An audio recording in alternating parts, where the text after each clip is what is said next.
মিডিয়ার যে গাইডেড আর আনগাইডেড দু রকম, তার মধ্যে আমরা গাইডেড মিডিয়াগুলো আগের দিন পড়েছিলাম। গাইডেড মিডিয়ায় আমরা দেখেছি যে টুইস্টেড পেয়ার কেবল আছে, যেটা ল্যান্ড ফোনে ইউজ করা হয়।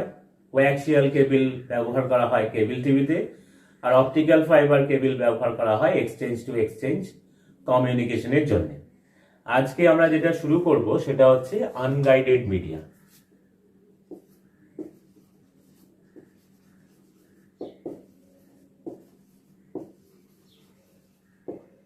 আনগাইডেড মিডিয়া মানে হচ্ছে ওয়্যারলেস মিডিয়া, মানে যেখানে তার ছাড়া আমরা কানেকশন পাবো। তোমরা জানো যে আমরা মোবাইল ব্যবহার করি তার ছাড়া, সেখানে কোনো তার নেই, অতএব বেতার বা ওয়্যারলেস। আমরা টিভির রিমোট, এসির রিমোট, কোনো মিউজিক সিস্টেমের রিমোট, যে কোনো রিমোট কন্ট্রোলে আমরা ব্যবহার করি না কেন, সেই রিমোট কন্ট্রোলে হচ্ছে ওয়্যারলেস। আনগাইডেড মিডিয়ার ক্ষেত্রে আমরা যেগুলো পড়ব সেটা হচ্ছে 1 নম্বর হচ্ছে ইনফ্রারেড। এটা যদিও এখন অবসোলেট হয়ে গেছে, মানে এখন আর ব্যবহার করা হয় না। আমি পরে আসছি এইগুলোতে ডিটেলে, তার আগে আমি একটু বলে দিই। ব্লুটুথ,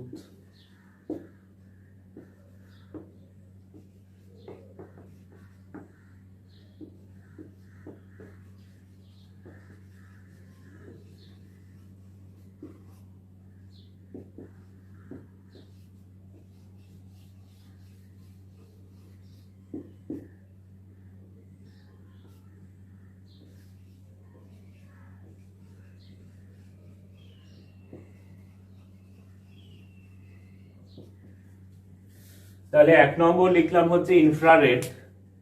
এটা হচ্ছে সবচেয়ে কম দূরত্বের ওয়্যারলেস মিডিয়া। তোমরা এখন ওয়াইফাই যুগের ছেলে মেয়ে।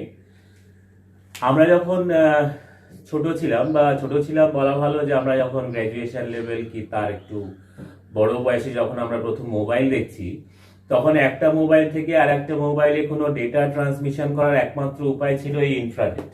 ইনফ্রারেডের ক্ষেত্রে দুটো মোবাইল ডিভাইসকে একদম পাশাপাশি এরকম রাখতে হতো ইনফ্রারেড অন করে, এবং সেটা দিয়ে খুব ছোট ফাইল, একটা হয়তো ওয়ালপেপার, যেটা ধরো তখনকার দিনের মোবাইলের স্ক্রিনগুলো ছিল অত্যন্ত ছোট, ফলে তার যে ওয়ালপেপার সেটা সাইজ হতো হয়তো 10 কেবি, বা একটা ছোট ওই মনোক্রমিক রিংটোন আর কি, মানে যেটায় স্টিরিওফোনিক নয়, সেই রিংটোনের ক্ষেত্রেও দেখা যেত একটা কয়েক কেবির মাত্র ফাইল।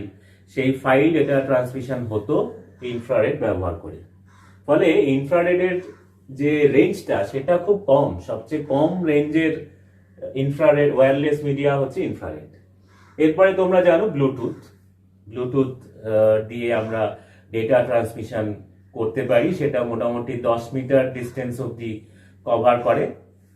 যেরকম আমি তোমাদের এই ভিডিও করার সময় যে রেকর্ড করছি, অডিওটা রেকর্ড করার জন্য আমি একটা ব্লুটুথ মাইক্রোফোন ব্যবহার করছি। তাহলে ব্লুটুথ আর একটু ইনফ্রারেডের চেয়ে আরেকটু আপডেটেড, এবং ব্লুটুথটা অনেক বেশি দূরত্ব পর্যন্ত, ইনফ্রারেডের তুলনায় অনেক বেশি দূরত্ব পর্যন্ত ডেটা ট্রান্সমিশন করতে পারে। ওয়াইফাই, এটার সাথে তোমরা খুব পরিচিত। সেই ওয়াইফাই এর রেঞ্জটা কিন্তু আরো বেশি হয়। আমরা জানি এখন বিভিন্ন রেল স্টেশনগুলোতে বসানো হয়েছে ওয়াইফাই, করে দেওয়া হয়েছে এনাবেলড, ওয়াইফাই এনাবেলড করে দেওয়া হয়েছে, ফলে ওয়াইফাই কানেকশন পাওয়া যায় সেই স্টেশন চত্বর, একটা শিয়ালদা স্টেশন বা হাওড়া স্টেশন বেশ বড় অঞ্চল জুড়ে, সেই অঞ্চলটাতে কভার করা যায়। এটার রেঞ্জটা অনেকটা বেশি থাকে। মাইক্রোওয়েভ, এটা হচ্ছে রেডিও সিগন্যাল। আমরা যে রেডিও, যে মোবাইলে আমরা রেডিও চালাই, বা আমরা যে ট্রানজিস্টার রেডিও আমরা শুনি, সেগুলো সমস্ত মাইক্রোওয়েভ টেকনোলজি ব্যবহার করা হয়। আর স্যাটেলাইট কমিউনিকেশন তোমরা শুনে থাকো, যে কৃত্রিম উপগ্রহ বানিয়ে সেগুলো বিভিন্ন দেশের বিভিন্ন কাজের উদ্দেশ্যে পৃথিবীর কক্ষপথে সেটাকে পৃথিবীর চারিদিকে প্রদক্ষিণ করে পৃথিবী সম্বন্ধে বা সেই দেশ সম্বন্ধে বিভিন্ন তথ্য আমাদের নিয়ে আসতে পারে। আমরা এখন খুব সহজেই জানি যে আমরা কোনো খেলা বা কোনো বিদেশের কোনো প্রোগ্রাম বা কোনো নিউজ চ্যানেল আমরা খুব সহজেই দেখতে পাই, তার মূলে রয়েছে হচ্ছে এই স্যাটেলাইট কমিউনিকেশন। স্যাটেলাইটের যদি আমরা ব্যবস্থা যথেষ্ট পরিমাণে করতে না পারতাম, তাহলে কিন্তু এগুলো কখনোই সম্ভব হতো না। আমরা কয়েকদিন আগে cricket world cup, football world cup যা দেখেছি, সেগুলো সবই কিন্তু এই স্যাটেলাইট কমিউনিকেশনের দৌলতেই, এই স্যাটেলাইট ডেটা কমিউনিকেশন হয়, তার ফলে আমরা এই বিদেশের সমস্ত খবরাখবরগুলো বা আমরা ইন্টারনেটের যে তথ্য এক দেশ থেকে আরেক দেশে পরিবাহিত করি বা ট্রান্সমিট করি, সেটাও কিন্তু এই স্যাটেলাইট কমিউনিকেশনের সুফল। তাহলে আনগাইডেড মিডিয়ার মধ্যে এইগুলো আমাদের রয়েছে, এইগুলো আমরা মোটামুটি একটা ওভারঅল আইডিয়া পেলাম। তাহলে ইনফ্রারেড যদি সবচেয়ে কম দূরত্বের ডেটা ট্রান্সমিশনের ক্ষেত্রে ব্যবহার করা যায়, তাহলে স্যাটেলাইট কমিউনিকেশন হচ্ছে সবচেয়ে বেশি দূরত্বের জন্য ব্যবহার করা যাবে। মানে সবচেয়ে বেশি দূরত্বতে এইটাই স্যাটেলাইট কমিউনিকেশনই কাজ করে। ঠিক আছে? আচ্ছা, ইনফ্রারেড, ব্লুটুথ, ওয়াইফাই নিয়ে আর বেশি কিছু বলার নেই। ইনফ্রারেড সবচেয়ে কম দূরত্বের এবং সবচেয়ে কম স্পিড রয়েছে, সবচেয়ে কম গতিতে ডেটা ট্রান্সমিশন করতে পারে। তেমনি ওয়াইফাই হচ্ছে সবচেয়ে, মানে আমরা যে লোকালি আমরা যে ডিভাইসগুলো ব্যবহার করি, তাতে যে আমরা টেকনোলজিগুলো ব্যবহার, যে প্রযুক্তিগুলো আমরা ব্যবহার করতে পারি, সেগুলো হচ্ছে ইনফ্রারেড, ব্লুটুথ আর ওয়াইফাই। এর মধ্যে ওয়াইফাই হচ্ছে সবচেয়ে বেশি দূরত্বের। ইনফ্রারেড, ব্লুটুথ এবং ওয়াইফাই এর মধ্যে কিন্তু আমি বলছি যে ওয়াইফাই সবচেয়ে বেশি দূরত্বের, এবং ওয়াইফাইতে ডেটা ট্রান্সমিশন রেট বা ডেটা ট্রান্সমিশন স্পিড অনেক বেশি ইন কম্পারিজন, মানে আমরা যদি তুলনা করি ইনফ্রারেড বা ব্লুটুথের সাথে। তাহলে এবার আমরা চলে আসছি মাইক্রোওয়েভ।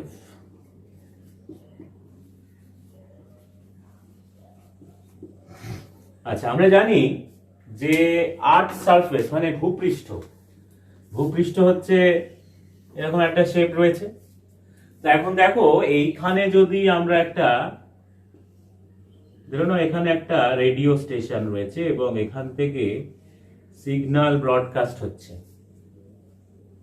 ঠিক আছে? সিগন্যাল যদি ব্রডকাস্ট হয়, তাহলে সিগন্যাল তো স্ট্রেট লাইনে যায়।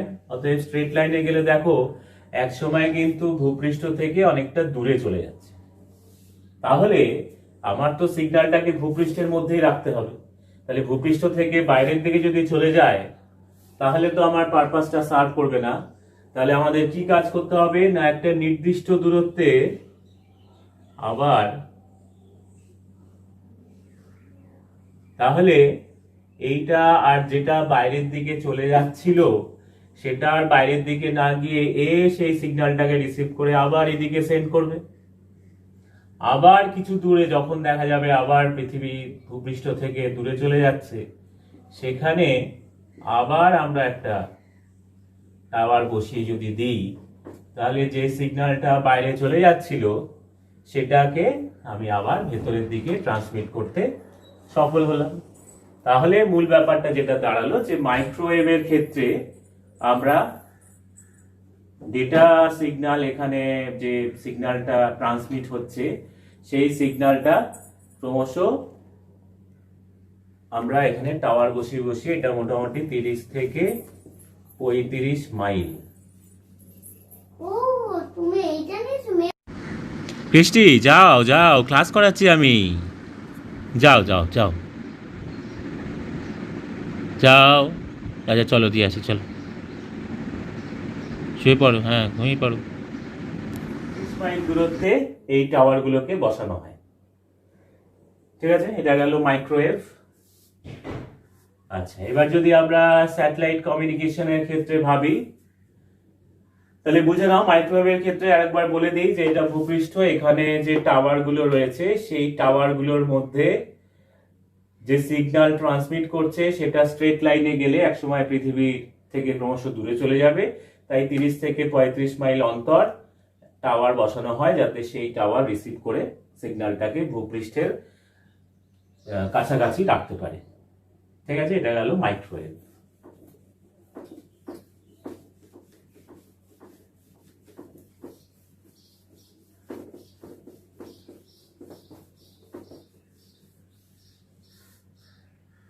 আচ্ছা, এবার স্যাটেলাইট কমিউনিকেশন।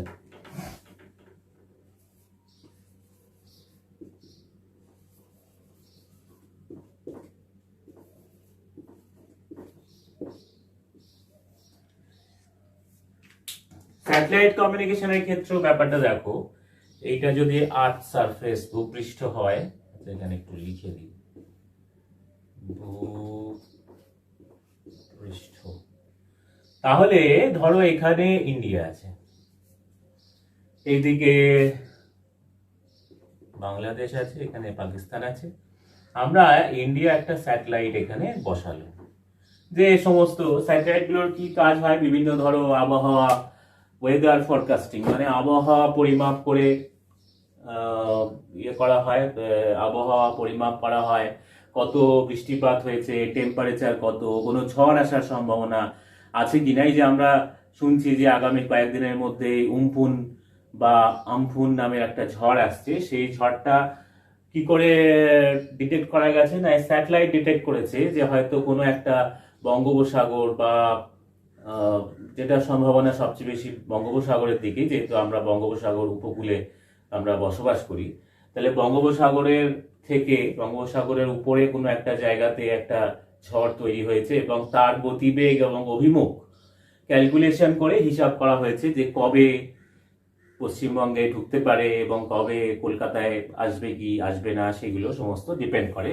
তো এই স্যাটেলাইট, ধরো এখানে ইন্ডিয়ায় কোনো একটা খেলা চলছে, ক্রিকেট ওয়ার্ল্ড কাপ বা ফুটবল ওয়ার্ল্ড কাপ, হওয়ার চান্স খুবই কম, যাই হোক ক্রিকেট ওয়ার্ল্ড কাপ।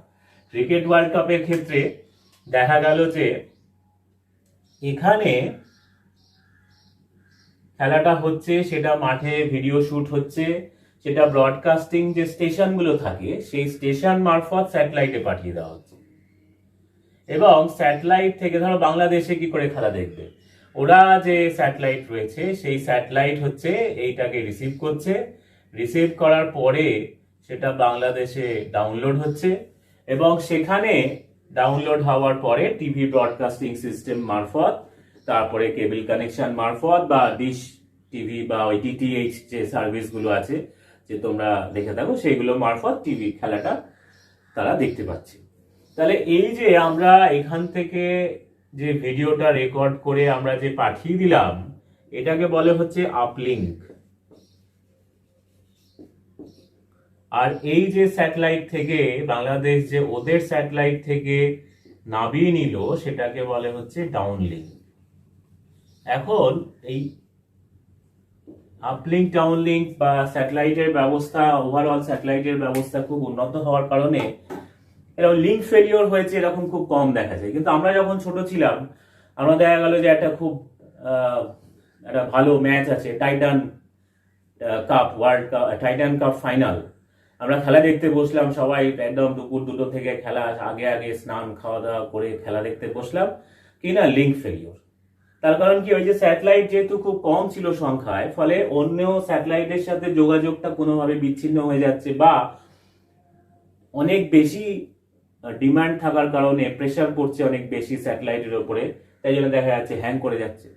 তাই এই আমাদের লিঙ্ক ফেলিওর গুলো এই সময় হতো, কিন্তু এখন আর এই সমস্ত লিঙ্ক ফেলিওর গুলো হয় না। তাহলে এইগুলো হচ্ছে আনগাইডেড মিডিয়ার যে অংশগুলো আজকে বললাম, সেগুলোর মধ্যে কি কি বললাম আর একবার একটু রিক্যাপ করে দিই। ইনফ্রারেড, ব্লুটুথ, ওয়াইফাই, মাইক্রোওয়েভ আর স্যাটেলাইট কমিউনিকেশন। এর মধ্যে আমি বললাম সবচেয়ে কম দূরত্বের যেটা মধ্যে ডেটা ট্রান্সমিশন করতে পারে সেটা হচ্ছে ইনফ্রারেড, কিন্তু এখন ইনফ্রারেড অলমোস্ট অবসোলেট হয়ে গেছে, এখন আর ইউজ হয় না সেভাবে। আর সবচেয়ে বেশি দূরত্বে সেটা হচ্ছে স্যাটেলাইট কমিউনিকেশন। সারা পৃথিবীর মধ্যে যোগাযোগ ব্যবস্থা রক্ষা করার জন্য কিন্তু স্যাটেলাইটই ভরসা। আর আমরা যে সমস্ত ডিভাইস ব্যবহার করি ডোমেস্টিক পারপাসে, আমরা মোবাইল ব্যবহার করি বা ধরো যে এসি ব্যবহার করি, যাই করি না কেন, যেখানে রিমোট কন্ট্রোল আছে, সেখানে কিন্তু সমস্ত ইনফ্রারেড, ব্লুটুথ, ওয়াইফাই আমরা ব্যবহার করি। তার মধ্যে হচ্ছে এই 3টে ডিভাইস বা 3টে টেকনোলজির ক্ষেত্রে সবচেয়ে যেটা বেশি দূরত্বের মধ্যে ডেটা ট্রান্সমিশন করতে পারে সেটা হচ্ছে ওয়াইফাই। তাহলে